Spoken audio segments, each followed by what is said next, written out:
Dostlar, günün hansı saatında bizi izləyirsinizsə, hər vaxtınız xeyir olsun. Hər şey şunasa xoş gəldiniz.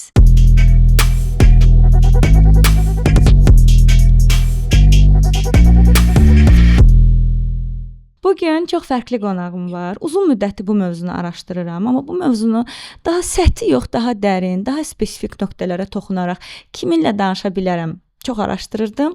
Axır ki tapdım. Amma necə tapdım onu da danışacağam. Bugünkü qonağım dəyərli numeroloq, astroloq, şuuraltı terapist Gövhər xanım Abbasova. Xoş gəlmisiniz Gövhər xanım. Necəsiz? Çox sağ olun. Təşəkkür edirəm. Siz necəsiz? Mən də əlayam Gövhər xanım. Mən sizi necə tapdım? Birincisi mənə bu mövzu, məsəl üçün şuuraltı terapiya, numerologiya mənə niyə maraqlıdır? Podkastlar çoxdur, bu təqdirə layiqdir. Amma bu mövzuda danışacaq olan şarlatanlar da çoxdur. Adam utanır deməyə ki, məsələn mən meditasiya ilə məşğulam, mən şuuraltı terapiya ilə məşğulam. Çünki qəribə bir artıq kiçiltmə başlayıb, hamı yaşam koçudur, hamı terapistdir. Amma mən istəyirəm ki, mənim izləyicilərim çox özəldilər və mən çox istəyirəm ki, bugün səthi yox, mən sizə buna görə daha çox güvəndim. Səthi yox, daha spesifik. Məsələn, bu buraxılışa baxan adam başqa podkastlardan fərqli olaraq daha belə nöqtə atışı mövzulara toxunaq ki, onlarda da belə aydınlanmalar baş versin. Mən hər şey şunasam tam və numerologiyanı çox araşdırırdım. Numerologiyanı bilməyənlər zəhmət olmasa kiçik bir internetdə araşdırma eləsinlər. Biz o qədər ümumi mövzuya girməyək. Mən yeni araşdırıram karmik numerologiya və Rus ekolu numerologiyası. Mənə maraqlıdır. Rus ekolunun numerologiyası nədir? Çox sağ olun Aynur xanım sualınıza da görə. Deməli, numerologiya böyük bir qavramdır. Biz bunu anlayırıq. Pifaqordan gələn sistemlə rəqəmləri təkləşdirmək 9-a qədər. Amma Rus ekolu numerologiyasında biz karmik numerologiya və taley matritsasını görürük. Hansı ki biz burada artıq 22 arxetipdən danışırıq. Yəni 22-yə qədər olan arkanlardan. Amma əsas məsələ incəlik nədir ki, bu xəritələrin hesablanması və xəritədə yan-yana gələn rəqəmlərdən çıxan özəl şifrələr ki, bunu hər kəs bilmir. Yəni biz ancaq bir arkanadan danışa bilərik. Bunu bəlkə çox insan bilir, arxetipdir. Amma 2-3 arxetip bir araya gəldikdə bizə orada həyatımıza o dediyiniz kimi nöqtə atışı edəcək bir informasiya verir ki, biz onu açmalıyıq. Daha şəxsi informasiyalar. Bəli, yəni. daha şəxsi informasiya verir. Yəni bu daha çox karmik informasiyalar, yəni nəsillərdən gələn, hansı ki, məsələn elə adam var, Gövhər xanım, çox yaxşı insandır, dinində, imanda, amma uşağı olmur. Bəli. Və yaxud da pulda və yaxud da qıtlıq idrakında daima olur. Və yaxud da işi heç bir şəkildə alınmır. Nəsə bu həyatda onunki gətirmir.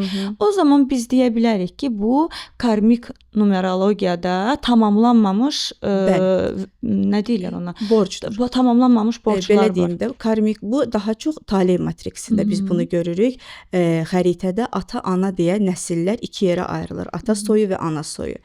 Orada üçlü rəqəmlər bir şifrə əmələ gətirir və bizə nəsilimiz əslində onu bizə həm borc, həm də hədiyyə kimi verir.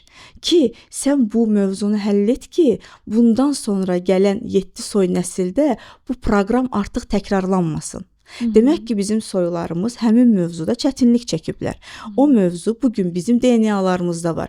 Məsələn, analiz verəndə biz nə edirik? Deyirik ki, soylarda, köklərdə bu xəstəlik olubmu, bu problem yaşanıbmı? Bəs hadisələr, olaylar demək ki, baş verən bütün düşüncə, ümumi biz toplu bilinç deyirik də, şuuru, cəmiyyətin şuuru və bizim nəslimiz ümumi bir şuurda olub və o şuur 7 soy nəsillə keçib bizə. Bəlkə nəsillərimizdə özəlliklə müasir xəritələrdə qıtlıq bilinci və savaşları görürük. Müharibəyə gedən atalarımız, ulu nəsillərimizdə, savaşdan gəlməyən və ruhumuzda nə var bu dəqiqə insanların? Hərəkətə keçməkdən qorxmaq. Hərəkətə keçə bilmirlər. Çünki baxırıq o senarilərə, nəsil senariləri deyirik biz buna, matriks xəritəsində həmin senaridə bir hadisələr olub və biz o senaridəki 7 soydan nəslimizdə olan ulu nəsillərimizi şəfalandırdıqdan sonra o incə nöqtə qırılır orada. Ona görə də xəritələrin 50% bizik, 50% nəslimizdir və biz tam olmağımız üçün hər iki kodlar əsas götürməliyik. Və məsəl üçün gəlin misallarla danışaq. Məsələn, deyək ki, mən gənc bir qadınam və mən ana ola bilmirəm. Mən bunu çox istəyirəm, amma Bəli. ana ola bilmirəm. Mənim özümün məşğul olduğum terapiyalarda, bu demək məsələn şüuraltı terapiyalarda karmalar açılanda mənim elə həmin kampdan yoldaşlarım var ki, karmalar açılıb ki, məsəl üçün ya uşağı rəhmətə gedib orada özünə söz veribdi ki, mən heç vaxt ana olmayacağam başqa həyatlarda, ya elə olubdu ki, necəsə uşağı ilə bağlı imtahanı olub, orada özünə söz verib ki, mən ana ola bilməyəcəm. Okay, mən şəfalanma yoluna girirəm və bunu araşdırıb tapa bilirəm. Bu numerologiyada necə baş verir? Məsələn, mən gəlirəm sizin yanınıza, mənim evladım olmur. Mən bunu necə tapacağam və necə həll edəcəm? Baxın, məsələ belədir ki, şəfalanmanı edirlər, amma həkimə belə gedəndə biz analiz vermədən, qan analizi olsun, UZI olsun, heç bir əməliyyata bizi götürməzlər. Bəli. Bu analizdir. 2 xəritə açılır, yanında da qədərsəl astrologiyası. Oradakı 3 xəritədəki, yəni orada ssenari yazılıb da artıq. Hansı mövzunu işləyəcəyim mən artıq pasiyentdən soruşmuram. Ona suallarla getmirəm. Keçmiş yaşamında nə olub, nəsillərində nə olub, hamısı buna belə deyək də rəqəmsal psixosomatika. Artıq rəqəmlərdə o mənə göstərir. Bilirəm kökü hardan gəlir bu prosesin. Özəlliklə dediyim kimi bəzi şifrələr var ki, artıq bu ana bətnindən mi gəlir, soydan mı gəlir, ruhunun özünün keçmiş enkarnasiyasından mı gəlir? Onu tapırıq. Orada bir kod var. Yazılır zaten orada. Hətta övladsızlıq kodu var. Şifrə ilə 3 şifrə var ki, deyək ki, məndə çıxdı ki, 3 dənə şifrə ki, bu şifrəyə görə baxır o şifrə harda gəlir? Xəritənin gəlmə yeri var. Sənin bu dünyaya gəlmə missiyandadır o rəqəm. Pul kanalındadır, ilişki kanalındadır, soy nəsillər kanalındadır, keçmişdən gətirdiyin karmik borcundadır.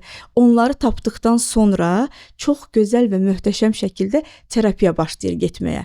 Amma analizi eləməmiş, nəticəni çıxartmamış biz hardan başlayacağımızı bilə bilmərik. Və buna üçün bizə lazım olan şey sadəcə doğum tariximizdir. Belə deyək də bütün sir, bütün kainat, hər şey doğum tariximizdə gizlidir. Sanki Yaradan bizi bu dünyaya göndərib və əlimizə bir kitabçıq verdi. Bu həyatı izləmək üçün bir naviqasiya. Sənə doğum tarixini verirəm, əlavə olaraq doğum saatını da verirəm ki, planetar quruluşlarını biləsən. Sənə bir ruh verirəm və buyur, bu xəritə ilə həyatını irəlilə. Ona görə xəritələri ilə düzgün irəliləyən insanlar bu həyatda çox uğur qazanan insanlar olur. Hətta bəzilərinin heç xəritələrindən xəbəri yoxdur. Misal üçün, biz zaten belə insanları təlimlərimizdə də nümunə olaraq praktik dərslərdə keçirik ki, bu insan nəyi düz edib ki, xəritəsinə uyğun. Bugün bu sahədə parlayır, digəri o biri sahədə parlayır və yaxud da nəyi səhv edib ki, bugün onun həyatında bu ağır ssenarilər, bu ağır faciələr yaşanır. Hətta həbslərə qədər. Yəni düşünün, bir insanın artıq həbsdə olmasını göstərir o xəritə. Özünü intiharı və yaxud da ki, ani başına gələn qəzaları. Təbii ki, hər kəs bunu yaşar. Belə bir şey yoxdur. Xəritə sadəcə bizdən gözləyir hərəkət. Biz necə davranacağıq? Ona görə müsbət və mənfi yönlərini düzgün şəkildə açmaq lazımdır. Bəs məsələn, deyək ki, açıldı, mənim o kodum bilindi, biz analizləri verdik. Məsələn, mən çox triplərə getmişəm, amma daxilimdə ancaq və ancaq Yaradanla şəfalanıram. Amma hər şeyşünas olduğum üçün bunları da çox araşdırıram və mənə maraqlı olur. Deyək ki, məsəl üçün mən kodumu tapdım ki, məsələn, məndə ana olmamaq kodu oradan irəli gəlir. Mən bundan sonraki period səhv etmirəmsə şüuraltı terapiya. Orada keçid necə baş verir? Mən şüuraltı necə şəfalanıram? Orada artıq dediyim kimi səhnəyə baxırıq, baxaq görək bu harda gəlir. Əgər nəsillərlə bağlıdırsa, bizim belə deyək də numerologiya təkcə şuuraltı deyil də, şuurun üstü də var burada. Bəzi insanlar gedirlər terapiyaya, görürsüz. Bir müddətdən sonra yaxşı olurlar, biraz keçir, təzədən həmin o enerjiyə və o duyğuya qayıdırlar. Çünki karmik borc o deməkdir ki, biz fiziki şəkildə o hərəkət eləməliyik. Bizdən axı bir borc istənir. Əgər mənim bugün həyat karmamda bir 5 varsa, tamam, bəzi 5-dən bağlı çalışmalar elədim. Axı 5 öyrətmək istəyir. öyrənmək, öyrətmək. Biraz insanlarda bunu görürəm ki, hər şeyin daha rahat yoluna getmək istəyirlər. İnsan öz üzərində çalışmalıdır. Nəsillə belə o şəfalanmanı edəndən sonra nəslin adından biz bir hərəkət eləməliyik. Bu dünyaya yardım ola bilər. Məsələn, əgər nəsil dünya ilə bağlı olan bir kod varsa, dünyada acılıqdan əziyyət çəkən insanlara, bəlkə meşə yanğınlarına, yəni şəfalanmadan sonraki etap artıq bizim maddi olaraq və şuurlu olaraq o koda, o rəqəmlərə uyğun olaraq bir hərəkətimizdir. Və o hərəkəti ya öz adımızdan, ya soylarımız adından, orada artıq biz baxırıq da ssenariyə, onu hərəkətə keçiririk. Bundan sonra insan şəfalanır. Təkcə terapiya ilə bu mümkün deyil və yaxud da ki, təkcə rəqəmlərini bilim, bu da mümkün deyil. İkisini bir arada düzgün şəkildə eləmək lazımdır ki, şəfalanma prosesi daha düzgün prosesdə Onda getsin. şəfalanma budur, görmək. Yəni mənim bu kodlarım var, fərqindəlik, yəni görmək. Gördüm. Sonra altda biraz bəzi insanlar var ki, bunu özləri bacarmırlar. Yəni biz onlara dəstək oluruq, amma inanın, elə xəritələr biz görmüşük, elə insanlar heç şəfalanmaya belə, yəni seans olaraq ehtiyac olmayıb. Orada deyilən kodları o qədər gözəl açıblar ki, həyatları çox möhtəşəm şəkildə dəyişib. Misal çəkə bilərsiniz, gözəl açmaq nə deməkdir məsələn? Yəni oradakı rəqəmə uyğun hərəkət edib, dediyimiz işlərə əməl edib və möhtəşəm geri dönüşlər yazıb. Uzun zamandır gəlməyən vizası gəlib, illərdir çıxıb gedə bilmədiyi bir məsələsi alınıb, iş sahəsində heç zaman xəyalından keçməyən o iş təklifi gəlib o insana və yaxud da ki, ailə qurmaqla bağlı olaraq özəlliklə bu mövzu daha çox işlənir. Çünki orada müəyyən enerjilər var. Xanımlar nişanlanıb, çox möhtəşəm şəkildə geri dönüşlərimiz var. Niyə? Çünki oradakı o qırılma nöqtəsini həm seans, şəfalanma, həm də oradakı o karmik borcu yerinə yetirirlər.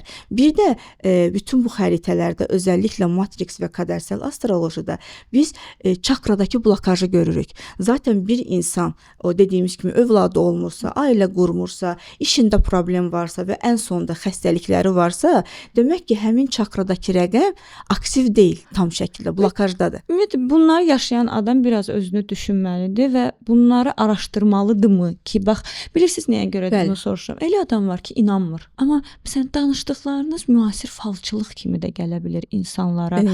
Çünki bunu elə siz də bilirsiniz ki, şarlatanlar var və bu tam bilmirəm, mən bunu araşdırmamışam ki, numerologiya və yaxud da astrologiya məncə tam elm sayılmır. Orada nəsə şaxələnmə var. Amma elə insan var, inanmır. Ona necə təsir? Məsələn, təsir eləyə bilər. Məsələn, atalarımın, babalarımın vaxtında nə etdiyi məni maraqlandırmır. O yenə də mənə təsir eləyə bilər o kodlar. Təbii ki. İnanmaq bilirsiniz necədir? Özəlliklə rəqəmlər dəqiqdir. Yəni 2-ni 2-yə vuranda 4 edir. O başqa bir rəqəm alına bilməz. Və rəqəmlər o qədər netdir ki, hətta belə bir təcrübəmi danışım sizə. Çox da bir xanım gəlmişdi seansa. Açdıq xəritələrini və sonda mənə belə bir söz dedi. İnanın, mən falçıya getmişdim, mənə bu qədər məlumat vermədilər. Yəni rəqəm o qədər düz deyir ki, heç falçı belə deyir, o informasiyanı verə bilməzdi. Mümkün deyil. Siz deyirsiniz ki, okey, bu tam elmin bir şaxələnməsi sayıla bilər, amma bu rəqəmlərdir deyə, riyaziyyatdır deyə burada dəqiqlik var. Burada dəqiqlik var. Bir də əgər bir insan inanmırsa, bəlkə də o rəqəmin pozitiv tərəfini yaşayırsa, çünki rəqəmin hər kəs pozitivini yaşamır. Ümumiyyətlə 90% insan pozitivini yaşamır, çox təəssüf. Amma müraciət edən insanlar kimdir? Yollarını tapa bilməyən insanlar. Əslində içlərində bilirlər bir şeyi və biz onlara xəritədə bunu eləyirsən deməndə deyir ki, mən bunu uşaqlıqdan elə istəyirdim ki, qarşıma aldılar. Çünki ruh özü bilir nə istədiyini. Sadəcə xəritə bizə o iki yol arasında qalırıq. Bunu necə edim, necə çıxım bu situasiyadan. Dediyim kimi sanki bizə Yaradanın bu dünyadakı ən böyük hədiyyəsidir və bu elm bugünkü müasir dövrün elmi deyil. O arkanların, arxetiplərin üzərindəki simvollar bizə eramızdan əvvəl gəlib. Çünki o dövrlərdə yazı olmayıb, rəqəmlər olmayıb və belə bir arxetiplər olub, simvollar. Və bugün biz 9-cu arkanadan danışanda, 5-ci arkanadan danışanda həmin o enerjinin, arxetipin simvolunu o insana xarakteristikasını verəndə deyir ki, siz eynilə məndən danışırsınız. Məsələn, sizin dünən atdığınız səslər eyni ilə mən idim. Yəni bu, rəqəmlər inanın mənə düz olmasaydı bir an belə bu işdə yəni çalışmazdıq və o qədər tələb var ki, o qədər özəlliklə son zamanlarda hətta deyim ki, daha çox bəylər inanmır da. Bilirsiniz nə qədər müraciət edənlər var. Çünki xanımları təlimimizdədir və hətta onun müsbətlərini görürlər. Çox müsbətlərini görürlər və həqiqətən görürlər ki, insan bu həyatda bir şeyi bir var şuurlu addım atasan və yaxud da mənim bir yolum var. Əvvəl-axır mən bu yolu gedəcəm. Bir var mən bura qısa yoldan gedim. Bir də var gedim bütün dağları, problemləri yaşaya-yaşaya gedim. Ona görə də müasir nəsil çox şanslıdır bu mövzuda. Gövhər xanım demək istəyir ki, bir problemlər yaşayırsınızsa, bunu taleyə, qismətə bağlayıb oturmayın. Bəli. Araşdırın, özünüzü tanıyın, bir yola çıxın və yol sizi aparacaq. Və İsra surəsi nə deyir? Biz hər kəsin taleyini onun çabasına bağladıq. Bir insan əgər öz üzərində çalışırsa, yaradan onu ucaldar. Mən bəzi şeylər görmüşəm. Məsələn, 7-7-7. Bunu da hətta kəpslər hazırlayırlar. Qollara yazırlar. Sanki 5-7 5-2-0. 5-2-0. Hə, bu sanki pul koduymuş kimi. Bu onda siz deyirsiniz ki, mən düz anladım. Hər bir insanın doğum xəritəsindən yola çıxan özünün şəxsi kodları var. Təbii ki. O kodlara uyğun olan rəqəmlər həmin prosesi dəyişir. Ümumi bu ortadakı şarlatanların dediyi 7-7-7-lər bu ümumi təsir edə bilməz. Frekansdır, təsir edər də, etməyər də. Bunu mənə də dəfələrlə verirlər. Bir insan ki, karması, yəni onun nəslindən, soyundan, özəlliklə ananın hamiləliyindən gələn o enerji, ayaq bağı deyək də, irəli getmək istəyirik, gəlir bizə bir maneə yaradır.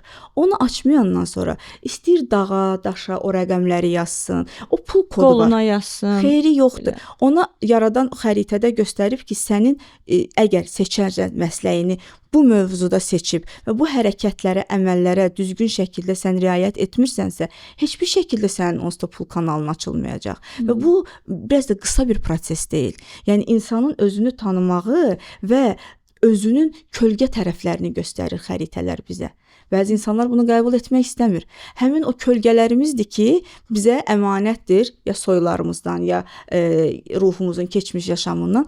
Biz bugün onları aşmaq üzrə gəlmişik və xəritələrin hər biri bizə həm missiyamızı deyir, qədərsal astrologiya bizə ruhsal işimizi, planetlərimizin dönüşünü, hansı dövrdən sonra həyatımıza hansı enerjilər gələcək. Xəritələr də missiya, etap sən bu missiyaya necə gəlməlisən və orada nələrdən keçməlisən. Orada qırılma nöqtələri var. Bəzisinin qırılma nöqtəsi valideynləridir. Bəzisinin nəslidir. Bəzisində dürüstlükdür. Bəzisində qurban bilincidir, özünü qurban edir. Bəzisində alma vermə döngüsüdür. Bunu aşmayınca ona deyirəm, sən bu xəritəni çözə bilməzsən. Sənin proqramın budur. Birisinin proqramı başqadır. Sənin proqramın bu üzrədir. Olmaz. Mən necə bu durum deyim ki, bugün bütün 5-lər belədir. Tamam, 5-in biri deyəcək ki, doğrudan mən eləyəm. Digər 5 deyəcək ki, mən elə deyiləm. Niyə elə deyil? Çünki karmasındakı 1 onun bir müəllim kimi, bir 5 kimi önə çıxmağına izin vermir. Mənə də öz güvənini alır. Orada səslərdəki, məsələn, səndə karmikdə 20, məndə neçə çıxmışdı? 20. 20 çıxmışdı. Kök çakrada 20 çıxmışdı. 20-lər belədir. Bu arada dostlar, Gövhər xanım mənim doğum xəritəmi çıxardıb və şoka düşüb ki, belə bir erkək enerjisində necə bir qadın ola bilər? Çünki bürcüm şirdir, yüksələnim, ay bürcüm, günəş bürcüm şirdir. Ona görə nəslin sizdən gözlədiyi 4 enerjisidir. 4 enerjisi. Məsələn, mən onlara heç vaxt rast gəlməmişdim ki, siz karmik mənə o rəqəmləri dediniz, çox maraqlıydı. Bir də sizdə nə diqqətimi çəkdi? Mənə dediniz ki, bəzi şəfalanmalar seans lazım olmur. Bəli. Bu seanssız da olan şəfalardır. Məsələn, elə insanlar var, ay Gövhər xanım, imkanı çatmır seansa gəlməyə. Bu, yəni seanssız şəfalanma necə baş verir? Seanssız şəfalanma xəritəmizə görə. Amma mütləq o xəritə çıxmalıdır. Mütləq. Bir də belə deyim də, özəlliklə həm numerologiyada 5, 8, 9-ları çox olanlar, astrologiyada isə Oğlaq və Qız bürcü çox olan insanlar, çox məntiqsəl insanlar olduğu üçün onlara məntiqi açıqlamanı vermədən heç bir fərqindəlik qazana bilmirlər. Yəni o gələ bilər seansa, mən onu uzada bilərəm, seans eləyə bilərəm. Amma mən görürəm ki, bu insan beyin insanıdır da və onu qarşıma qoyub özəlliklə arxetiplərin rəsmlərini göstərə-göstərə onu elə bir şəkildə fərqindəlik qazandırıram ki, bəlkə 10 seansa gəlsə onsa nəticə əldə etməyəcək. Çünki o beyində dirənc var da, amma orada o bir dənə fərqindəlik artıq o insanın həyatında böyük bir dəyişim olur. Zaten o fərqindəlikdən sonra bizim atacağımız addımlar da dəyişir. Hətta istifadə edəcəyimiz daşlara qədər, yağlara qədər, əsma-ül hüsnalara qədər, dualara qədər, əsmalar yəni günlük olaraq zikirlərimiz. Bu da ümumi deyil. Hər kəsə özəldir. Hansı çakra hansı enerji ilə açılır? 4 dənə əsas analizimiz var da və bu 4 analizdən sonra bu analizin üzərində 3 ay işləyən insan tam fərqli bir frekansa, biz deyirik frekans, enerji frekansı. İnsanın frekansı dəyişir. Çünki orada başlayır, həm bir öz üzərində işləyir, amma bu kör təbii işləmə deyil. Mən zəngin olacağam, mən dünyaya çıxacağam. Sənin xəritəndə dünyaya çıxmaq bir enerjisi dəstəkləyən yoxdur. Sən nə qədər istəsən, xəritə dəstəkləmir. Səni xalqa xidmətdə daha çox dəstəkləyir. Anladım. Onu anlamaq lazımdır ki, nə məni dəstəkləyir bu xəritədə və yaxud da ki, mən istəyirəm ki, bu mənim olsun, mən bunu eləyəcəm. Amma o səni dəstəkləmir. Sonradan özü də başa düşür ki, əslində mən onu istəmirdim. Sadəcə birilərinə inad olaraq onu eləmək istəyirdim. Onu görür, orada fərqindəlik yaşayır deyə həmin digər 9 seansa ehtiyac qalmır. Anladım. Təbii ki, seans daha belə deyək də artıq köklü bir şəfalanma gedir. Çünki həm xəritə, həm belə. Amma o fərqindəlik, xəritədəki kod, dediyim kimi mən ümumiləşdirə bilmərəm bütün şir bürcləri görürük də, yəni şir bürcləri ümumi xarakteristika təbii ki, aiddir. Amma bəs bu şir bürcü ayda mı gəlir, günəşdə mi gəlir, yüksələndə mi gəlir, neçənci evdə yerləşir? Bu insan parıldamalıdır, şirdir. Hansı sahədə parıldamalıdır? Bunun şiri hansı evdə yerləşir? Onda Aygül xanım, məsələn mən etdirmişəm bir neçə dəfə. Evladlarımızın da onda doğum xəritəsinə uyğun onları onda yönləndirə bilərik. İxtisasa. Möhtəşəm. Doğrudan. Möhtəşəm. Bu gün ən çox bizə müraciət edən Mən analardır. bunu ciddiyə almırdım. Yəni eləmişəm bir neçə dəfə, amma fikirləşirdim ki, nə dərəcədə onun seçimlərinə qarışa bilərəm. Bir xanım övladın xəritəsini analiz eləyirdi. Uşağı hələ balacadır, 6-7 yaşındadır, məktəbdə oxuyur. Dedim, tez-tez gəlib sizə yalan deyir. Anası belə təəccübləndi ki, hardan bildiniz? Dedim, artıq siz bilin ki, o sizi manipulyasiya eləyir. Gəlir ağlayır ki, dərsdə məni incidirlər, anası gedir soruşur, heç belə bir şey yoxdur. Və ana övladına baxış açısı dəyişdi. Və ondan sonra həmin karmanı düzəltmək üçün övladına hansı sahələrə yönləndirsin ki, o karma biri bu uşaq irəlidə o özgüvənsizliyi yaşamasın da. Özəlliklə bəzi rəqəmlər var ki, onlar əl sənəti ilə məşğul olanda enerjilər açılır. Enerjilər açılır o deməkdir ki, mən gəlirəm, məsəl üçün, elə belə bir təlim alıram. Deyək ki, numerologiya təlimi, amma başqa bir ixtisasını işləyirəm. Bu təlimi alıram, özüm üçün öyrənirəm. Uzun zamandır bir yerdən bir xəbər gözləyirəm, həyatımla bağlı böyük bir dəyişim istəyirəm. Burada o baş verir. İnsanlar elə bilirlər ki, sırf öz istədiklərinin arxasıca qaçdıqları zaman onu əldə edəcəklər. O elə deyil. Xəritən sənə deyir ki, sənin həyatından ruhsal olaraq bu iş gəlib keçməlidir və yaxud da ki, bu əməlləri eləməlisən sən. Sən bunu etdikdən sonra sənin uzun illər arzuladığın şeylər həyata keçir. Bax, budur incə o qırılma nöqtəsi. Fərqindəliyi olan analar necə çox şanslıdır, uşaqlarını o şəkildə yönləndirə bilir. Onda məsəl üçün ixtisas seçimi. Deyək ki, bu öncədən xəritədə görünür, düzdür ki, hansı ixtisaslara getsə uşaqlar. Görünür, deyəndə əsas bu görsənir Tale matriksi xəritəsində, bir də qədərsəl astrolojiyada. Çünki orada bizim ruhsal bir işimiz var. Biz hansı işdə planetlərimiz haranı dəstəkləyir. Bir də Tale matriksində özəl pul kanalı deyə bir yer var. Amma bu təkcə o üçlü pul kanalı deyil, orada o pul kanalına gedən özəl bir yol var, özəl bir yol. Həmin yol və boğaz çakramızda bizim bu həyatdakı yetənəyimizi göstərir ki, bu insanın potensialı hardadır və hər iki, bayaq dediyim, ata-ana soylarından gələn karma, bir də xəritədə ata-ana soylarından gələn bacarıq var. O Ki hansından xəritəni getsə ümumi götürürük, onun əsasında valideyninə uşağı üçün gediləcək yolu göstəririk, amma irəlidə yaşayacağı zorluqları da deyirik. Bax bu uşaq irəlidə bu mövzuda bəlkə gözəl pullar qazanacaq, amma ailə münasibətlərində əgər o düzgün formalaşmazsa, prosesdə bu problemləri yaşaya bilər. Xanımdırsa ailə qurmaqda, bəydirsə gələcək həyat yolu. Çünki onu görürük artıq orada. Yəni çünki bunun missiyası budur, bu şəkildə getsə. Bəli. Özəlliklə çox sevinirəm ki, daha az yaşlı xəritələr gələndə.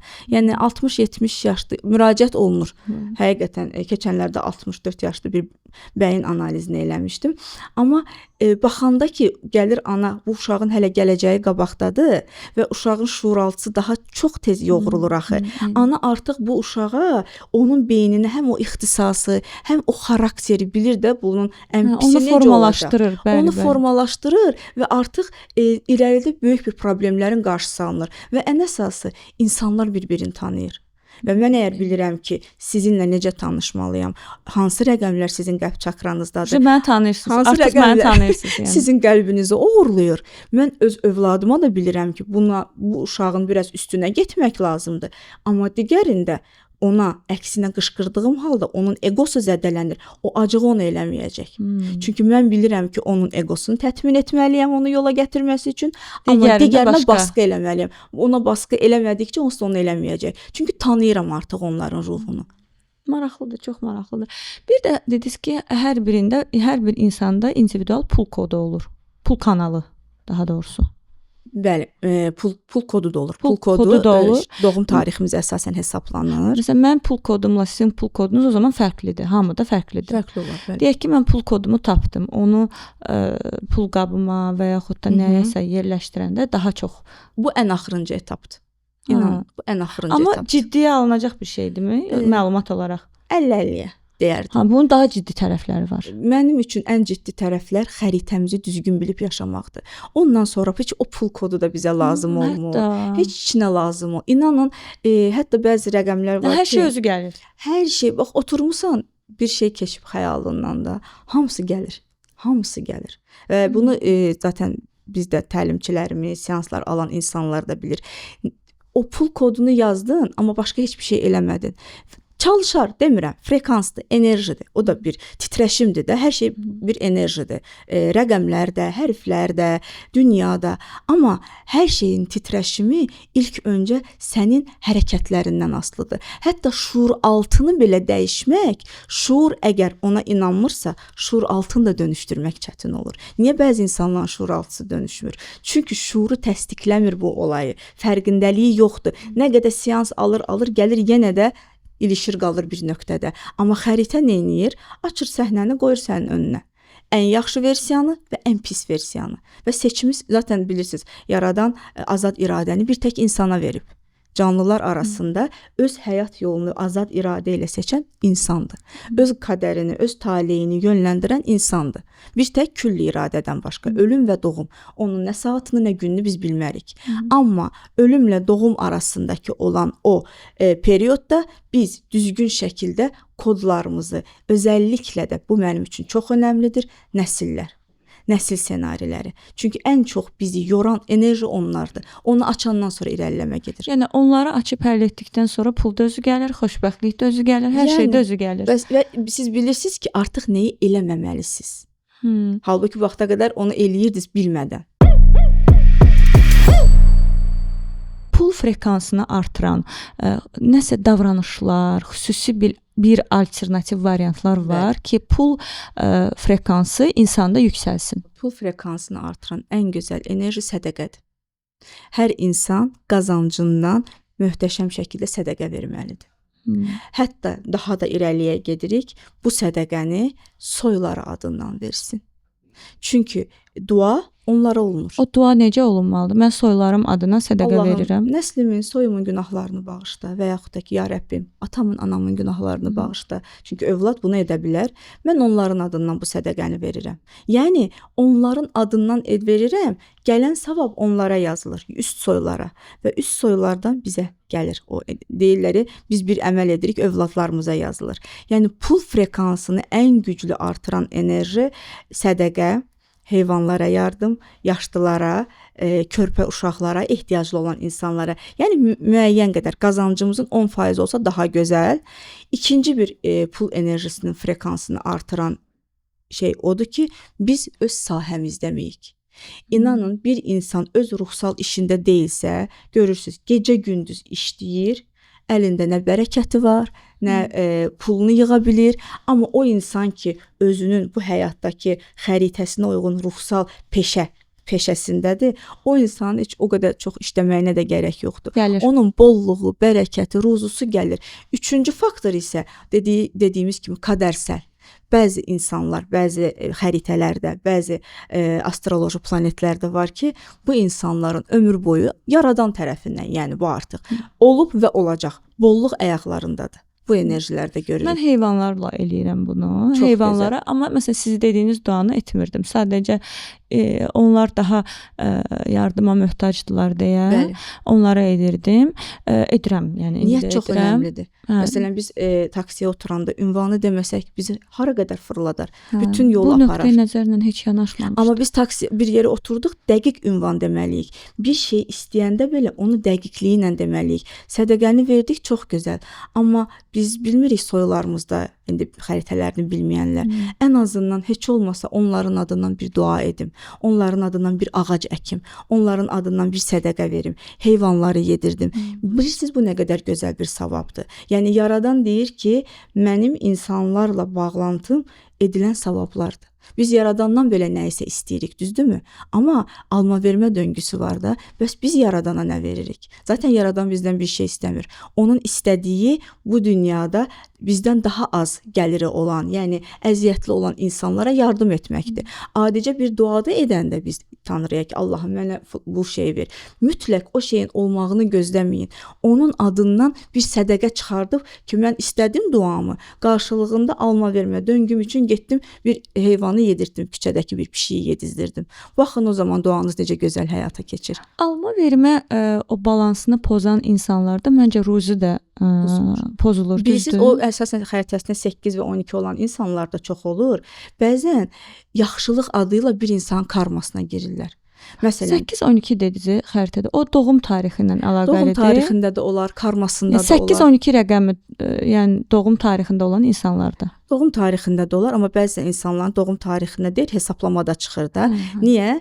12 çox fədakardır, aşırı vericidir. 8 də balansı pozur. Yəni siz nə edir? Məsələn, bacısı işləmir. Bu ona bir dəfə yardım elədi, tamam. Və dəfələrlə yardım elədiyi üçün digər tərəf artıq işləməyə ehtiyac duymur. Və nə edir? Düşünür ki, ona yardım edirəm, yazıqdır, övladları var, məsəl üçündə. Amma onun karmasına girir. Bəlkə yaradan özü onu bu prosesə gətirdi ki, o öz karmasını açsın, bir işlər görsün. Amma sən gəlib ona hər dəfə maddi yardım elədikcə onun da karması, ona görə 8 karmik bir rəqəmdir. Bilmədən bəzən o insan da karmasını alır. Ona görə yardımı belə edərkən bir insana birdən artıq eləmək olmaz. Burada balans pozulur. Yəni mütəmadi və fərqli şəkillərdə edilməlidir. Məsələn, mən daima aylıq yardım etdiyim bir ailə var. Onu deyirsiniz ki, daima etməməliyəm. Yenə də deyirəm, baxır ailədə vəziyyət necədir, çox balacalar varsa və yaxud da ki, işləmə qüsuru problem varsa. Yox, əlbəttə elə yox. Amma bir baxıma digər tərəfin də artıq karmasına girmiş oluruq. Çünki həyat bəzən insanı sıxır ki, ayağa qalxsın. İnsan nə zaman yaxşı yollar tapır, beyin nə zaman güclü işləyir, o qalır divarda və yol tapa bilmir. Və beyin o zaman aktivləşir və başlayır ən gözəl yollar axtarmağa. Amma biz buna imkan vermirik başqalarına. Mən ona görə daha çox heyvanlara edirəm ki, bu karmaya girmə məsələləri olmasın. Onda belə çıxır ki, alma vermə balansını məsələn izləyici də poza bilər. Məsələn, izləyir, Bəli. bəyənmə basmır, rəy bildirmir, ruh şəklində izləyir. Bu onu pozur, düzdür? Bəli, pozur və bəzən də 8-lər bilmədən qınayırlar. Yəni bir var ki, birisi qınaq yazır, bu mövzudan xəbərdardır, bilir və etirazını bildirir ki, mən bunu bilirəm, burada düzgün danışılmayıb.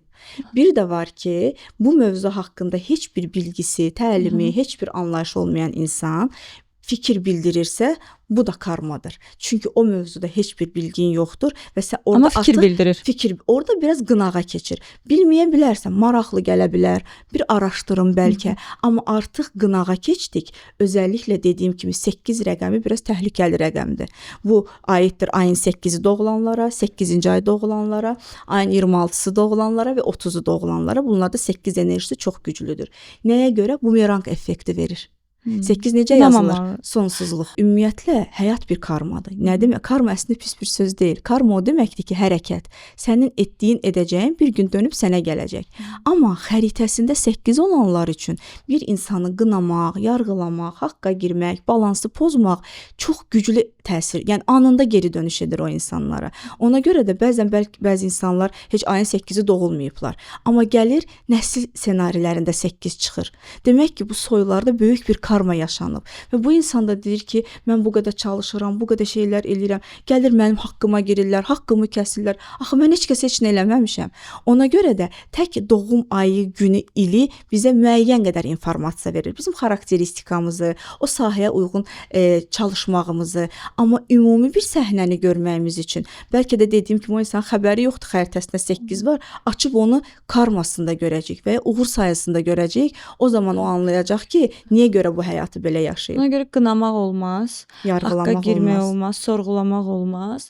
Birinə mənfi rəy də yazmaq, həmin yəni insan bilmədən mənfi rəy də yazmaq məncə də haqqa girilir. Baxın da, nə bilim, məsələn izləyirsiniz, amma fikir bildirmirsinizsə, baxın, özünüz fikirləşin. Gövhər xanım, doğum tarixi, sırf həmin rəqəmlər bizə nə deyir? Belə deyim də, bizim hesabladığımız sistemlə, yəni karmik numerologiya və matrikslə 22-yə qədər doğulan insanlar ayın 22-sinə qədər olduğu kimi götürürük. Gün enerjilərindən söhbət gedir. Aylar zaten olduğu kimi qalır, 12 ayımız var. Amma 22-dən yuxarı doğulan insanlarda biz karmik numerologiyaya görə 22-ni çıxırıq. Matriksə görə gələn rəqəmləri üst-üstə toplayırıq. Yəni 23-ü doğulan insanın gün enerjisi həm 1-dir, çünki 22 çıxdıq, həm də 5-dir. Çünki 2 üstə gəl 3 və 5 gedir. Bu artıq biz onu gün enerjisi olaraq götürürük. Aylar olduğu kimi qalır. Eyni şəkildə il enerjisi də 22-yə qədər hesablamağımızda, məsələn 1991 20-dir. Olduğu kimi qalır. Amma mən məsələn 1986 24 olduğu üçün il enerjim həm 2-dir, həm 6-dır. Çünki 24-dən 22 çıxıram, 2-ni alıram, 2 üstə gəl 4, həm də içində toplayıb 6-nı alıram. Məsələn, deyək ki, bunu evdə özləri necə hesablaya bilər ki, məsələn, o rəqəmini, həmin o rəqəmi, gün rəqəmi deyirsiniz də. Gün rəqəmini dediyim kimi, onu tapsınlar, o necə tapsınlar ki, məsələn, mənim gün rəqəmim neçədir? Mənim üzərimdən gedək. Siz ayın 9-usuz da. Siz 9 olaraq qalırsınız. Amma 22 dediyim kimi 22-yə qədər doğulanlar ayın 1-dən 22-yə qədər qalır. Onların gün enerjisi odur. Özləridir. Amma məsələn deyək ki 23, o zaman 2, 3 həm 5-dir, həm də 23-dən 22-ni çıxırıq 1-dir. Həm onu bu insanların artıq xəritəsində 2 rəqəm dayanır. Məsələn 31-dirsə, həm 9-dur, həm 4-dür. 30-dursa, həm 8-dir, həm 3-dür. O 22-ni çıxdıqdan sonra qalan 22 çıxırıq 8-dir və həm də 3 üstə gəl 0, 3 alınır. O zaman onun 2 gün enerjisi var. Bəli. Onlar bəs belə ziddiyyət təşkil edirmi bir-birinə? Bəzi hallarda, amma hər ikisinin ən gözəl versiyasını biz yəni insanla anlatırıq. Zaten insanlar gününü daha pozitiv yaşarlar. Çünki o bizim artıq xarakteristikamızdır, xarakterimizdir.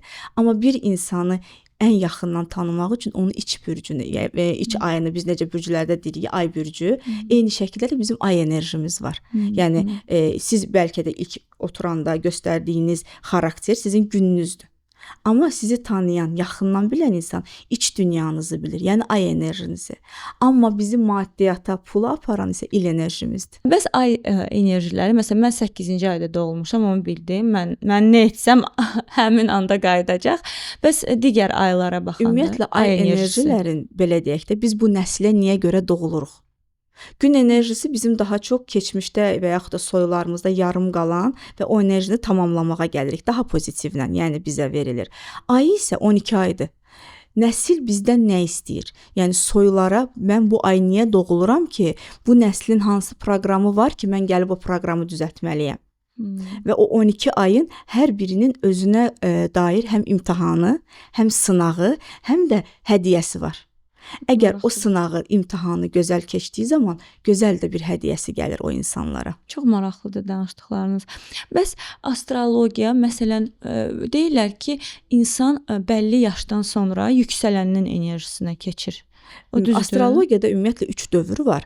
Əsasən birinci dövr gəlir 28-ə qədər, sonra 28-33 yaş aralığında və 35-dən sonra tam oturur. Həmin bu astrologiyada dediyimiz bu 3 dövr görürük ki, bir insan gəlir güclü şəkildə və birdən-birə düşür enerjiləri, sözü keçərliliyi düşür, 28-dən sonra. Baxır da indi kimdə. Və yaxud da ki, 28-ə qədər və yaxud 33 yaşa qədər bu insan çox belə sadə bir həyatı var və gəlir birdən-birə bu insan böyük bir işlər görməyə başlayır. Biz bunu daha çox turnodlarda görürük ki, orada yerləşimlər var da, gəlir güclü bir turnod oturanda, oradakı bürcün enerjiləri gəlir bu insana. Bu insan başlayır güclü satış eləməyə.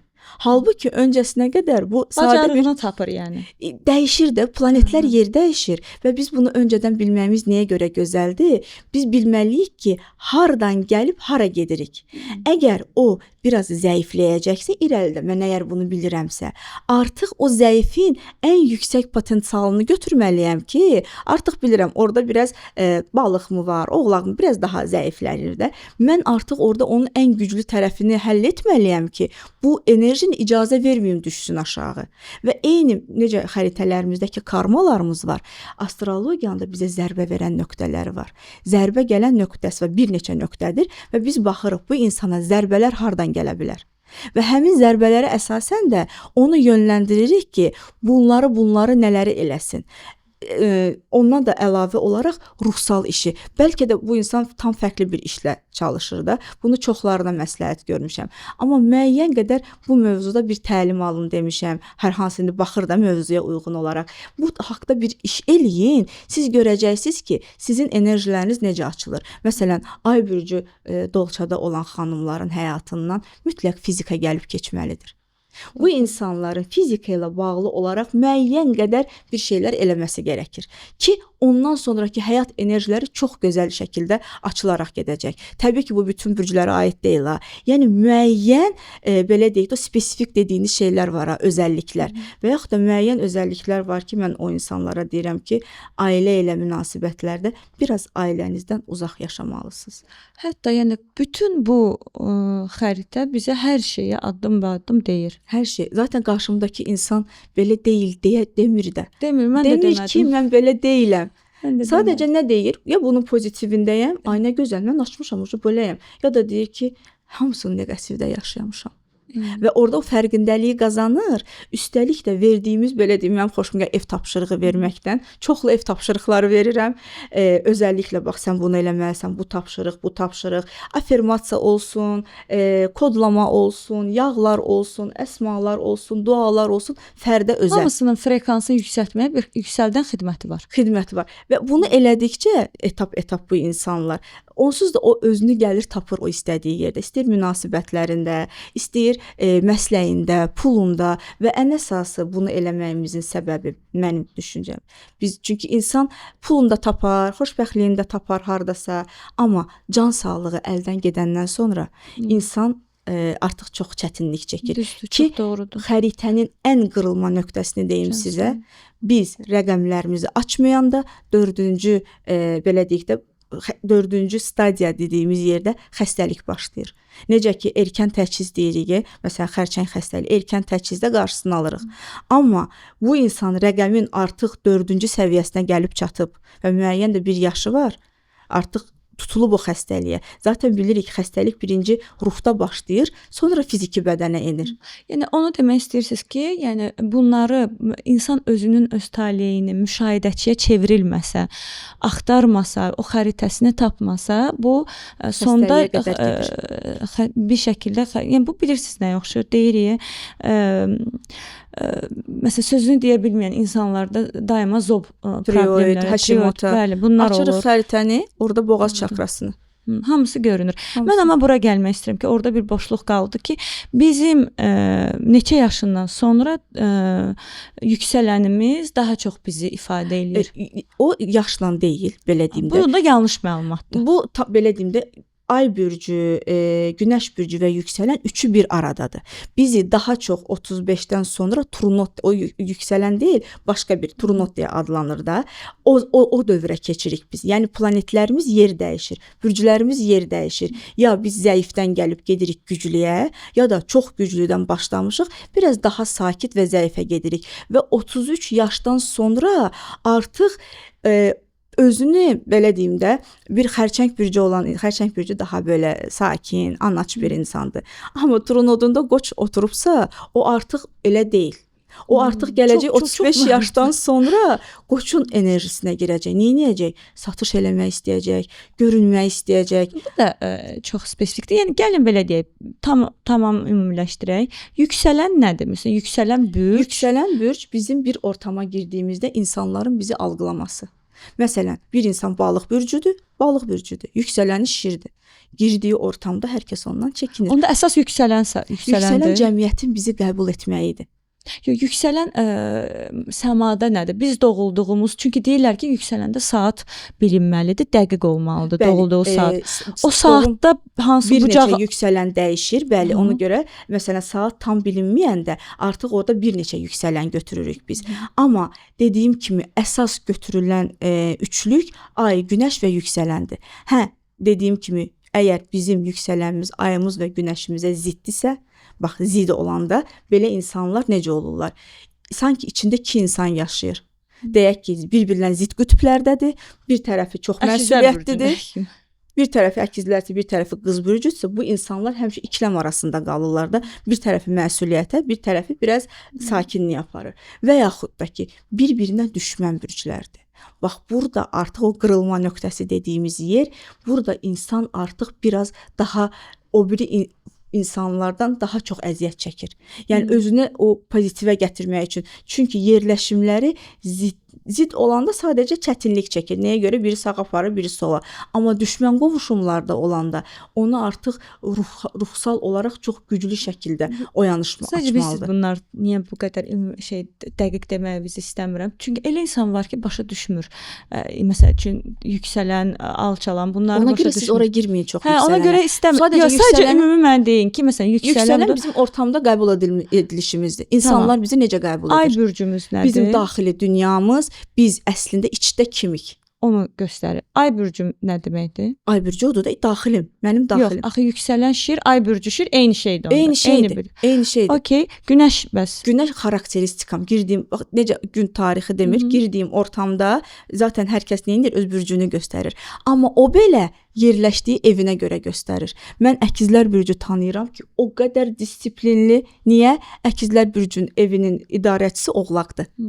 Evi oğlaq idarə elədiyi üçün o yüzden ümumiləşdirmək istəmirəm. Çünki bürclərdən çıxıb danışırlar, bütün əkizlər belədir, deyil. Olmaz. Bütün şirlər elədir, deyil. Çünki o şirin yerləşdiyi ev var və onun ay bürcü, günəş bürcü və yüksələni üçü birləşib bir insan əmələ gətirir və orada ziddlər, düşmənlər yoxdursa, başqa bir xarakterli insan ortaya çıxır. Bayaq bir söz işlətdiniz. Mənim də ailəmdə 22-dən sonra doğulan insanlar var ki, onlar fərqli enerjide olurlar, yoxsa? Bəli, həm hesaplamanı izah elədik. Bir də belə bir şey deyim 22-sindən sonra doğulanlara, yəni 23-dən 31-ə qədər. Bu ümumiyyətlə 2 nəsil deməkdir. Nəsil. Və 2-nin yanında gələn rəqəmə görə nəslin hansı proqramını bu insan açmağa gəlib onu göstəririk. Yəni bu məsəl üçün 22-dən 31-ə qədər indi deyə bilərik. 23-dən 31-ə qədər deyə bilərik. 3 varsa artıq ana və qadınlar. Demək ana soyundan gələn ana ilə bağlı olan məsələni açıb düzgün şəkildə həyata keçirməlidir bu insan. Anladım. 24-dür. Ata. 4 ata və ata soyları. Oradan gələn hər hansı bir proqramı var onun. 5 ailə birliyi. Hər iki nəsildə ailə birliyində problem olub. İriyarxiya sistemində, oxumaqda, elmdə, yəni 5-in içində həm ata, həm ana, həm də onların bir-birinin ailə dəyərləri var. Bu insan nəslin ailə dəyərlərini ucaltmağa gəlib hər iki soyun. Bəs 26-6 sevgi mövzuları, nəsildə yarım qalan eşq mövzuları olub. Sevgi ilə bağlı olan məsələlər. O onları həll etməyə gəlib. O onları həll etməyə gəlib ki, 2 Bu deməkdir ki, onun da həyatında yarım qalan eşqlər olacaq. Həll etməyənə qədər. Ola bilər, ehtimal var. 7 nəslin çatmamış hədəflər və savaş. Nəsildə bir savaş olub, müharibələr, hədəflərinə çatmayıblar, yarım qalan hədəflər olub. 7 daha çox karyerik rəqəmdir 27. Gəlir nəsli o karyeraya qaldırmağa, zirvəsinə. 8 özü karma. O nəsillərdə alma-vermə balansı pozulub, karma yaradılıb, 28 gəlir nəslin karmik proqramını açmağa. Anladım. Yəni onlar daha alma-vermə balanslarına diqqət eləməlidir. 29 9 nəsildə 29-u tarixdə çox qadın görəcəksiniz ki, ailə qurmayıb. 29-u doğulanlar. 9'lar nəslin tək yalnız ruhlarının enerjisində, nəsildə yalnız qalan, tənha qalan qadınlar olub. Onu amma həll edə bilər də. O soylar onu həll edərək. Bəli, həll edərək o 9'a 29 onu açır. 30-31 isə direkt anaya bağlıdır. Artıq ata nəsli deyil. Ana soyları, qadınlıq, dişilik, dişilərlə bağlı. Əgər bu bir kişidə gəlirsə, kişi bu mövzunu həll eləməlidir. Yəni öz anasına, həyat yoldaşına, övladlarına dəyəri, qadın dəyərini ucaltmağa gəlib, qadındırsa öz qadınlığını, analığını, analıq enerjilərini düzgün şəkildə açmağa gəlib və ana soylarından bu enerjini təmizləyərək. 3 zaten 30 və 31-dir də. Bəs Gövhər xanım, aylar, məsəl üçün deyək ki, yanvar ayında doğulanlar. Yanvar ayı bir enerjisini daşıdığı üçün bu insanlar dediyim kimi bəziləri neqativdə, bəziləri pozitivdə yaşayır. Bizim dediyimiz odur ki, belə yaşasa daha gözəl olar. Bu insanlar kəlmələrini düzgün seçməlidirlər. Soylarına onun üçün gəliblər ki, özlərini ifadə etsinlər. Danışaraq, yəni danışaraq, kəlmə gücü ilə əl bacarıqları çox güclü olur və bu insanların bacı qardaş, nəsildəki öz həmyaşıdları ilə olan məsələlərində çox diqqətli olsunlar. Yəni bacı qardaşlarını qorumağa gəlirlər bu insanlar.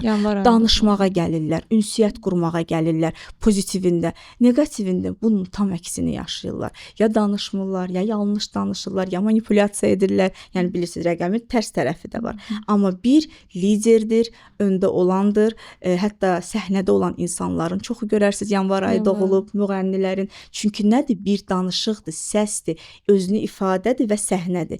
Birlər həmişə öndə olmalıdırlar, səhnədə olmalıdırlar, özgüvənli olmalıdırlar və egodan uzaq durmalıdırlar. Həmçinin bacı-qardaş münasibətləri çox önəmlidir onlar üçün. Bəs fevral 2-ci ay? Fevral 2-ci ay ana bağlı bir enerjidir.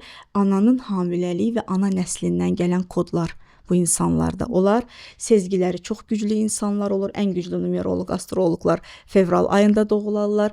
Hissiyatları çox güclüdür. Anaç enerjisindədirlər. Yəni analıq enerjiləri çox güclü olur. Mərhəmət, empati, ən onlara məsləhət gördüyüm belə deyim enerji olaraq spiritual elmlərlə məşğul olsunlar, heyvan bəsləsinlər, ruhlarını dinləsinlər. Bəli, və ana soyları ilə bir şəfalanma etsinlər.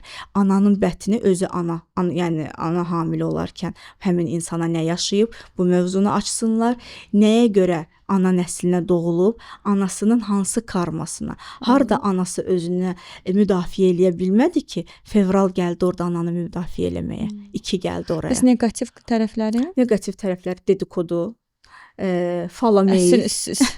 Falçılara gedənlər onda fevralda doğulanlar. Fala meyil, belə deyək də ikili xarakter. Göründüyü gibi deyil. Belə deyim də 2'dir də zaten rəqəm olaraq. Danışdığı başqa, içdə başqa. Bu onun çox neqatividir 2'nin. Ona görə 2'ni təkləşdirmək lazımdır. Düzgün ifadə etmək, çünki pozitivində çox möhtəşəm bir enerjidir. Dediyim kimi düşünün, bir insan o 2'lər baxar və insanın içini görər. O qədər onların sezgiləri, hissiyatı güclüdür ki, ona görə bu sahələrdə olan insanların çoxusunda 2 enerjisi fevral doğulmasa belə xəritəsində 2 çıxar. Anladım. Hesablamalarda. Çox maraqlıdır ki, siz neqativ tərəflərini də deyirsiniz. Normalda hamı belə güclü tərəflərini deyirlər. Yəni insanlar bilməlidir ki, 2 dedikodunu elədisə, özünü olmadığı kimi göstərdisə, çox aşırı falçıya meyil etdisə, bunu yaşayacaq. Və anası ilə pis münasibət təbii ki. Bəs 3 mart? 3 3 qadınları, 2 biraz daha anaya bağlı enerjidir. 3 ana ilə biraz zidləşən enerjidir. Sanki 3 qadınları Tək qadınlar yox, kişilər də. Yəni 3 kişilər biraz anaya bağlı olur. Daha çox Hə, anadan. onda dediyimiz şeylər qadın və kişi Qadın olaraq kişi hər ikisinə fərqlidir. aiddir, amma Hə. 3-ə gəlib çatanda Burada ucu ayrılmalıdırlar. 3-də biraz belə deyək də bir neçə tip kişi ola bilər. Ya çox dişi xarakterli, çünki 3 imperatriça enerjisidir, ya əksinə ki, ən çox bu ikinci versiyanı görürük, qadınları daha çox əzir. Çünki o 3 enerjisini qaldırmaq üçün 4-ə 100% o qoça düşəndir. Qoç kişiləri biraz Elə elədir. düşünür Mənim ki, yoldaşım onu qoçdur. əzməlidir. Düşünür, elə əzməlidir onu. Və 3 kişilərinin bu həyatdakı öyrənəcəyi ən gözəl dərs qadın, ana və uşaq. Çünki 3 bərəkət enerjisidir, bolluq enerjisidir və bir kişi 3 rəqəmi varsa və həyatındakı qadını incidirsə, onun bolluğu kəsiləcək. Çünki 3 bolluğu təmsil edir. Qadın isə 3 ana olmaq istəmirsə, övlad dünyaya gətirmək istəmirsə, ana ilə çox problemlər yaşayırsa, aşırı özünü ego göstərirsə, o zaman və yaxud da ki özünü bir qadın kimi görmür, qurban rolundadır, fədakarlıq edirsə, o zaman bu 3 enerjisini çox neqativdə yaşar və özəlliklə 3 enerjiləri dünyaya gələn qadınlar ana ilə sanki biraz rəqabət halında da olurlar. Yəni 2 dənə kraliça biraz bir-birlərinə sözlərini belə deyək də uyğunlaşdıra bilmirlər. Amma əslində həm sərhəddi qoymağı öyrənməlidir 3, həm də anaya böyük sayğı və özünün qadın gücünü ələ almalıdır. Çünki 3 doğrudan da çox böyük bolluğu, pulu, dişiliyi, yaratımı, gələcəyi təmsil edən bir rəqəmdir və onu neqativdə yaşamaq bütün bu belə deyək də hər şey alar bu insanların əlindən və bədxərclik. Bəs neqativ tərəfi o yenə Bədxərclik, bəzən simiclik, özəlliklə bəylərdə də bu neqativində görə bilirik. Sərtlik, bir qadının erillərlə sərt münasibəti, özünü qadın kimi görə bilməmə və dediyim kimi kraliça moduna girib başqalarını biraz belə deyək də aşağıdan yuxarı baxma enerjiləri. Bəs 4-cü ay aprel. 4-cü ay isə eril enerjidir, ata enerjisidir. Bu ay dünyaya gələn insanlar əgər atadan güc alıblarsa, çox möhtəşəm irəliləyərlər. Zaten bu nəsillərdə atanı keçmək üçün gəlir 4-cü ay insanları.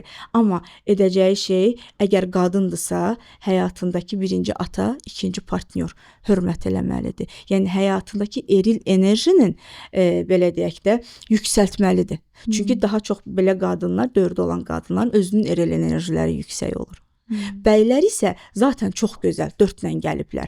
Nə etməlidirlər? Sistem yaratmalıdırlar. Ailənin maddi ehtiyaclarını ödəməlidirlər, iş qurmalıdırlar, hətta işçiləri olmalıdır. Onlara maaş verməlidirlər və ailəni qorumağa gəliblər. Yəni ailə birliyini.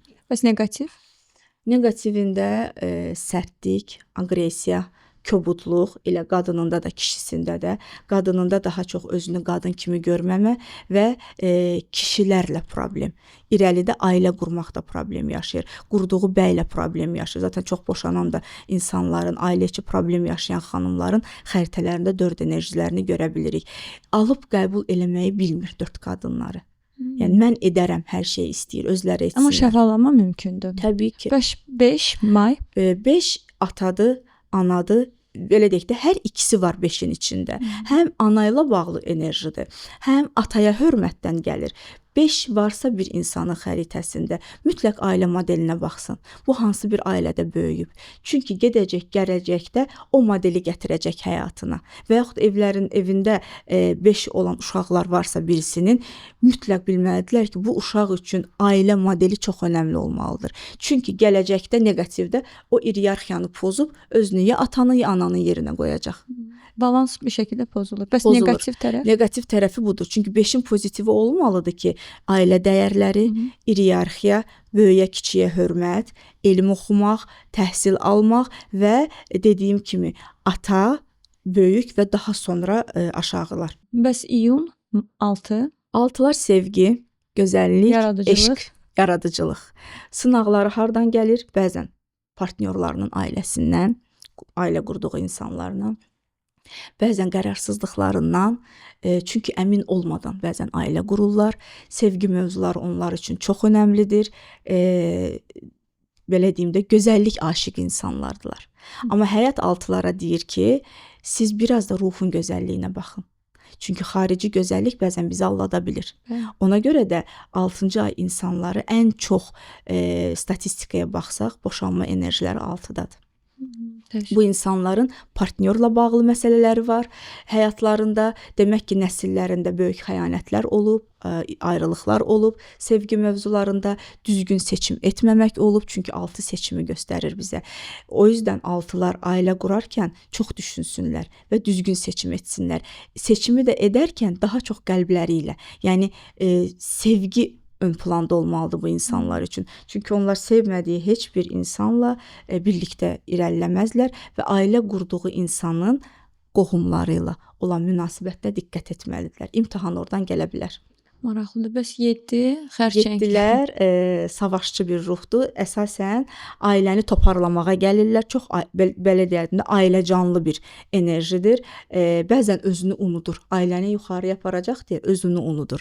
7-lər hədəf qoymağa gəliblər bu həyata. Yəni soylarında demək ki, savaşlarda olan, müharibələrdə olan ruhlar olub.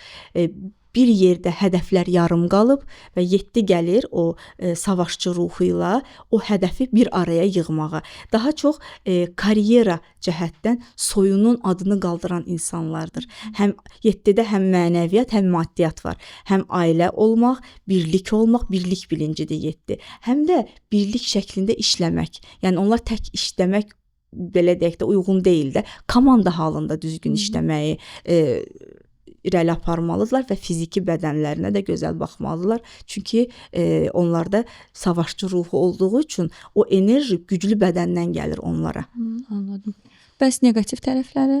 Neqativ tərəfləri hərəkətsizlik, ətalət, hədəfə gedib çata bilməmə, bir hədəfdən o biri hədəfə tez-tez hədəf dəyişmə, tam hədəfə çatmamış, özəlliklə kişilərdə aqressiya, gərginlik, insanları öz iradəsinə tabe etmə kimi görə bilirik. Bəs 8-ci ay avqust? 8-ci ay karma rəqəmidir.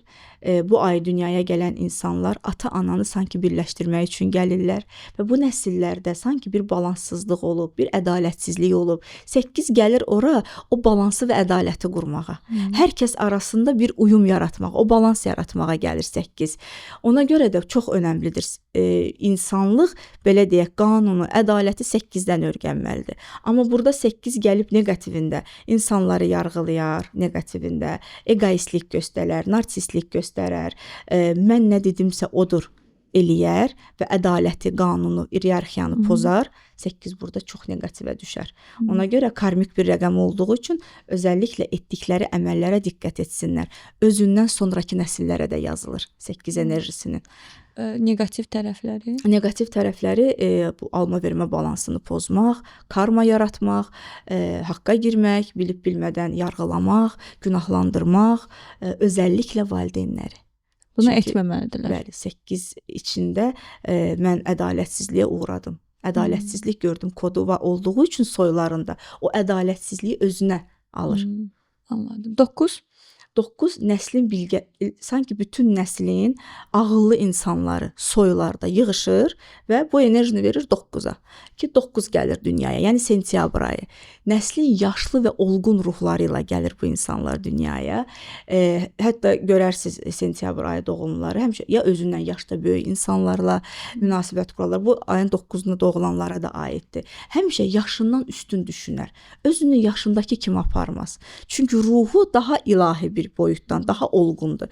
Və məsləhətim odur sentyabr ayı doğumlulara soylarındakı, nəsillərindəki yaşlı nənə babaları ilə münasibətlərini gözəl tutsunlar, ətrafda olan yaşlı insanlarla və əgər nəsillərində ailə qurmayan, soylarında ailə qurmayan, tənha qalan biriləri olubsa, mütləq onların adından sədəqə, nəzir, bu həyatda yoxdursa belə onun ruhuna bir dua oxuyub, onun adından bir sədəqə versin ki, özəlliklə ailə qurmayan, qurmaqda çətinlik çəkən xanımların xəritəsində, hətta bəylərində 9 enerjisini görürük.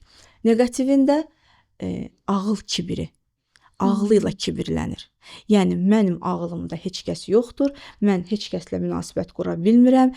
Neqativində asosial olur, içə qapanan, depressiv, izolyasiya edir özünü cəmiyyətdən. Bu həmin rəqəmdə doğulanlara da aid eləmək olar Bəli, bunları. bəli. Tək sentyabrda yox. Məsələn, mən ayın Xəritəsin- 9-u doğulmuşam. Xəritəsində çıxan, daha sonra baxır indi xəritənin hələ ki məslək kanalında gəlirsə, 9 insanlığa bilgi öyrətməyə gəlib. Yəni sistem ona deyir ki, sən çox ağıllısan, bu qədər ağıllısan, buyur, ağlını paylaş, biz də Şov. səndən öyrənək. Çünki doğrudan onun üçün gəlib.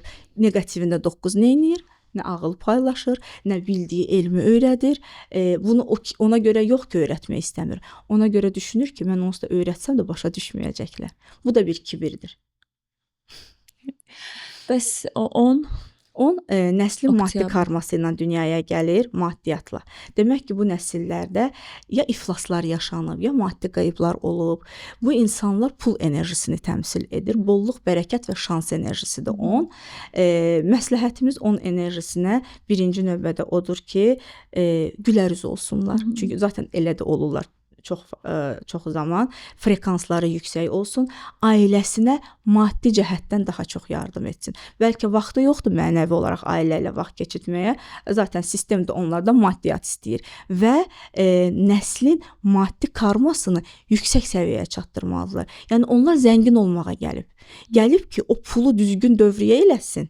Pul düzgün dövrəyə olsun və o pul enerjisinə asılı qalmasın, nə o qıtlıqda olsun, onu düzgün şəkildə dövr etsin. Çünki on qədərin çarxı olduğu üçün bəzən onlar nəsildən və soydan gələn proqramları təkrarən də yaşarlar. O qısır döngü deyirik. O qısır döngünü qırmalıdır. Ona görə onlar görməlidir ki, həyatlarında ən çox hansı ssenari eyni ilə təkrarlanır. Həmin oradakı dərsi alıb, tamamlayıb və bunu dediyim kimi o karmik borcu nəslin maddi rifahını gözəlləşdirmək olmalıdır. 11 11 güc enerjisi. Nəslin gücünü və statusunu qaldırmağa gəlir. Yəni nəsildə ya gücünü göstərməyənlər olub, susublar. Ya da aşırı şiddət göstərən insanlar olublar. Çünki 11 həm şiddəti, həm də gücsüzlüyü göstərir. 11 ilə dünyaya gələn insanlar özəlliklə güclərini tapmalıdırlar ki, mən bu nəsilə doğulmuşam və mənim gücüm görəsən hardadır? Yəni gücünü düzgün istifadə etməlidir. Bir də 11-in içində 2 dənə bir toplamda 2-yə gəldiyi üçün 11-ci ay doğulanlar ana soylarına da bir dönüb baxsınlar. Ana soylarında nə yaşanıb ki, mən bugün həm o ana nəslin karmasındayam, həm də harda güclərini göstərə bilməyiblər ki, mən gəlmişəm ki, bu nəsli, o gücü, o potensiala və belə deyək də karyera anlamında zirvəyə qaldırım. Neqativləri bəs? Neqativlər aqressiya, şiddət, səbirsizlik, hövsələsizlik, çox hövsələsiz olurlar.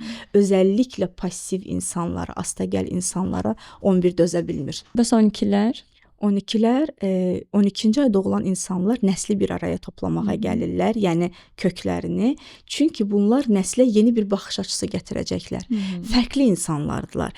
Nəsildə hər kəsdən baxış bucağı ilə seçilən insanlar olur. Ya gəlirlər soylu bir ailəyə doğulurlar, ya da özləri gəlir, elə bir status qazanırlar ki, bu həyatda ondan sonra gələn nəsli onun adı ilə tanınır. 12 hizmət enerjisidir. 12-ci ay doğulan insanlar kütlələrə hizmət etməyə gəliblər, sevirlər hizmət verməyi və əgər bu hizmətlərini düzgün və gözəl şəkildə edirlərsə, həyat da onlara status verir, yəni ad verir. Baxsaq ki, xalq artistlərinə, ad qazanan belə insanlara, əməkdar, müəllimdir, həkimdir, müğənnidir, hamısında 12 enerjisini görəcəyik. Bir də gözəl səsləri olur. Təbii ki, bu bütün 12-lərdir, amma genəlliklə dekabr ayı olsun və xəritəsində 12 olan insanların səsləri gözəl olur. Əla. Neqativləri bəs? Qurban rolunda çox olurlar bəzən. Aşırı fədakarlıq, baxış bucağını dəyişə bilməmə, utanğaclıq hissi, alıb qəbul edə bilməmə, özünə layiq görə bilməmə, məsələn, gördüyü işin belə haqqını istəməkdə utanar və bəzən özünü ailəsinə aşırı fədakar edir və bu fədakarlığı ilə də manipulyasiya eləyə bilir. Anladım. Bir də frekansı nələr yüksəldər fiziki olaraq? Bunların bir xidməti var frekansı yüksəltməyə və yaxud da hər hansı bir kitab, hər hansı bir əlavə vasitələr. Bunlar nələrdir? İlk öncə ən güclü frekansımızı yüksəldən dediyim kimi xəritələrimizi güclü şəkildə açmağımızdır, rəqəmlərimiz. Digər anlamda frekansımızı yüksəldən enerjilər bizim ətrafımızdır. Mənə deyir ətrafındakı 3 insanı göstər, sənin necə bir insan olduğunu deyim. Yəni ətrafımızda daha çox şikayətçi, naşükür ruhlar, daim həyatdan gileylənən insanlar varsa, biz artıq o istəsək də frekansa gələ bilmirik. Frekansı ən güclü artıran şükür, Tanrı ilə bağ, təbiətdə zaman keçirtmək, heyvanlarla zaman keçirtmək, ailə ilə zaman keçirtmək. Yəni bir anlıq o axışda qalmaq enerjisi var. Heç bir şeyi düşünmədən anın dadını yaşamaq, su ilə təmasda olmaq, ətrafda təmizlik yaratmaq. Yəni yaşadığı evdə. Çünki hər şey bir frekansdır. Təmizkarlıq da bir frekansdır. Kəlmələrə düzgün seçim etmək və ən önəmlisi seçdiyimiz çevrə. Çünki biz bəzən buna çalışırıq, amma gedib o bataqlığa düşəndə bilirsiniz, neqativ enerjinin frekansı daha yüksək olur. O bizi öz bataqlığına çəkir. Ona görə bunu birinci özümüzdə başlayırıq, daha sonra özümüzdən keçirik ətrafımıza doğru. Dinlədiyimiz musiqilər, çünki musiqinin çox böyük frekansı var. Hələ xəritəsində 18 olanlar dinlədiyi musiqiləri ssenariləşdirirlər beyinlərində. Çünki onlar da iləridə psixoloji problemlərə qədər gətirib çıxarda bilir. Ona görə dinlədiyimiz musiqilər, baxdığımız filmlər çox önəmlidir. Bunlar da Buna frekanslara. aşağı salar deyə bunlar önəmlidir. Bəs əlavə vasitələr, nə bilim, məsəl üçün gül qurusu, nə bilim, kvars daşı, bunlar. Daşlar daha yaxşı olardı ki, hər kəsin fərdinə özəl. Bunu biz analizlərdə veririk. Məsələn, siz şir bürcüsünüzsə, sitrin daşı qızıl üzərində çox gözəl etki edər. Amma digərlərinə təbii ki, başqa daşları məsləhət görürük. Duzlu suyla, məsələn, duş qəbul edərkən bilirik ki, duz nədir? Kristal. Neqativ enerjini çəkir özünə. Ya əllərimizi duza batıraq, əlimizi yuyaq. Yəni o və yaxud da ki, qaya duzu otağımıza qoyaq. O neqativ enerjini çəkir özünə bu enerjilər. Tez-tez suyumuza gözəl kəlmələr deyib içmək. Çünki çox önəmlidir. Hələ ki, astrologiyasında su ünsürü olan insanlar və yaxud da ki, rəqəmlərində 14-lər, 18-lər, 17-lər su elementi olan rəqəmlər varsa, bu insanlar suya oxuyub şükürlərini, təşəkkürlərini, niyyətlərini, çünki suyun da bir molekulyar yaddaşı var. Onu içdikləri zaman frekansları güclü şəkildə dəyişir. Maraqlıdır. Və dua və zikirlər. Dua və hansı zikirlər? Zikirlər, şükürlər ola bilər. Yəni dediyim kimi fərdə özəl olsa daha gözəl ola bilər. Ən çox da beynində çox neqativ düşüncələr olan, bəzən olur insan əl çəkə bilmirdi o düşüncələr. Əstəğfurullah sözünü çox tez-tez desinlər. Şükür kəlməsini bu artırır frekansı. Bəli, əstəğfurullah deməklə biz sanki o əstəğfurullah əl-əzim deyib o qoluyuruq o belə deyək də vəsvəsəni özümüzdən, beynimizdən. Bir də YouTube-da xüsusi hersdə olan musiqilər var. Onları mən eşitmişəm ki, onlar əslində yanlışdır. Hansı hersdə dinləsələr o frekans artar? Daha yaxşı olar 528-ci hers. Çünki 528 transformasiyadır. Onu yəni biz zaten nə frekansı artırar. Dəyişimi rahatladır. 528-ci herzdə frekans dəyişimi başlayır. Dediyim kimi bunlar hamısı bir bütün şəklində olmalıdır. Yəni tək ona qulaq asmaqla yox, daha çox özümüzü dinləmək. Onu dinləmək, özümüzü tapmaq, elədik bunları, meditasiyalar elədik. Hərəkət, neynirik? Axı rəqəmlərimiz nəsə istəyir bizdən. İndi getdik, bəs bunu eləməliyik. Məsələn, 1-9 olaraq görürsüz, insanları fərqli bilgilərlə görüşdürürsüz. Anladım. İçinizdə nə qədər də olmasa, o dərinə getmək, vermək, açığa çıxartmaq var o enerjini. Amma siz bunu bilərək etməsəniz necə olacaq? Nə qədər meditasiya eləsəz, herzləri də dinləsəz, o 9 iləridə sizi iç yalnızlığına aparacaq. Bizi 2026-da nə gözləyir? 2026 bayaq 10 enerjisindən danışdıq. Oktyabr ayı 2026-da toplamı 10-dur. Zaten 2025 böyük bir bitiş ili oldu. Çünki 9 qapandı. Yəni 9 bitir və həm 2026 həm 1-dir, yəni 10. Sıfırda, bir, həm 10-da, həm 1-dir. Yeni başlanğıclar ilidir. 2025 ilan ili idi. Hamı qabıqdan çıxdı. 9 il idi. İnsanlar dərin elmləri öyrəndilər. Hər yerdə numerologiya, özəlliklə astrologiya və numerologiya bu ilin trendi oldu. Niyə? Çünki dərinə endik. 2026 isə deyir, sən 9-da arındın, ruhunu oyandırdın, indi gəlirsən yatırımlar eləməyə. Bolluq, bərəkət, pul, hərəkətə keçmək, toxumu atmaq ili gəlib. Nə toxum atacağıqsa, çünki zaten at ilidir. At necədir? Əməksevər, qaçır, irəlidədir, cəsarət istəyir onu bizdən. Və pulu düzgün yönləndirmək. Ola bilər ki, neqativində yaşayan insanlar biraz maliyyə ilə bağlı çətinliklər yaşayırlar və on karmik bir borc da olduğu üçün mütləq bu dövrdə, yəni 2026-da çox da tez-tez sədaqə və nəzir verək ki, nəsillərimizdən bizə hansısa karmik borclar qalıbsa, o borcları da ödəyək ki, bizə borc qalmasın və pulu, sərmayəni düzgün yatırımlara istifadə etmək. Bir də çox məsləhət görürəm 2026-da şans kəlməsini istifadə etmək. Şans. Mən Şanslı olaq. şanslıyam. Çünki Mən o şanslıyam. şans enerjisidir və insanlar gəlsə ki, mənim bəxtim yoxdur, şansım yoxdur, özəlliklə onun enerjiləri bunu deyir. Çünki axışa güvənə bilmirlər, hər şeyi özü kontrol eləmək istəyir, amma on axışa inanırsa və Allahım, mən necə bu qədər şanslı oldum? Kainat suallarla daha güclü işləyir. Sual veririk kainata, necə bu qədər şanslı oldum ki, Necə bu qədər uğurluyam? bilgiləri olsun. bildim. Ona görə şans kəlməsi 2026-nın trendi olsun. Əla. Gövhər xanım, çox sağ olun. Çox sağ olun ki, gəldiniz. Məncə çox yaxşı və maraqlı mövzulara toxunduq. İnşallah. Və daha dərin mövzulara toxunduq. Çox xoş idi. Çox sağ olun. Mən Bilgilərinizi təşəkkür edirəm. bizlə paylaşdınız. Var Çox sağ olasınız. Məncə ikinci görüşümüz də olacaq. Çünki İnşallah. danışılmayan mövzular, mənim qaranlıq qalan başqa mövzular da var ki, bu gün danışmadıq. Təşəkkür edirəm. Mən təşəkkür edirəm. Çox sağ olun. Dostlar, siz isə Gövhər xanım bayaq dedi ki, likelar, rəylər çox önəmlidir. Bu alma-vermə balansını pozur. Yəni ki, siz baxdığınız kontentə təşəkkürünüzü bu şəkildə bildirməsəz, bu ruzi bərəkətdə də özünü göstərir. Özünüz baxın, seçim sizindir. Növbəti hər şey şünasda görüşənə qədər.